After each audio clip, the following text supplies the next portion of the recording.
गुजरात के वडोदरा के MS university की टेक्नोलॉजी फैकल्टी के एटीकेटी की परीक्षा के रिजल्ट मुद्दे विरोध प्रदर्शन किया गया।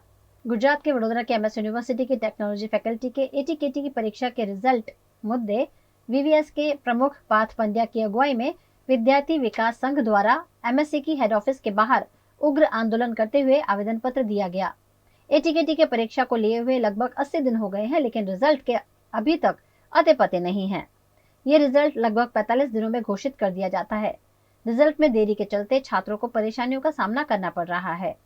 छात्रों द्वारा भारी सूत्रोच्चार करते हुए पीआरओ को आवेदन पत्र सौंपा गया। इस मौके पर विद्यार्थियों और विजिलेंस स्क्वाड के बीच धक्का मुक्की के दृश्य भी देखने को मिले। યુનિવર્સિટીની હેડ ઓફિસ ખાતે અમે એના માટે આવેદન આપવા આવ્યા છીએ કે ફાઇનલ યરના વિદ્યાર્થીઓના રિઝલ્ટ અત્યારે આવેલા નથી અને ઉપરાંત એ વિદ્યાર્થીઓ છે એમના પ્લેસમેન્ટમાં કે વિદેશ નથી જઈ શકતા, તો આ યુનિવર્સિટીની 80 દિવસ થઈ ગયા હોવા છતાં રિઝલ્ટ ના આપવી એ ગંભીર ભૂલ છે।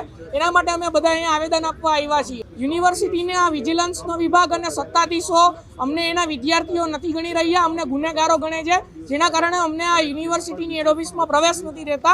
આ એક ખૂબ જ ખરાબ બાબત છે યુનિવર્સિટીના સત્તાધીશોની અને વિજિલન્સ વિભાગ।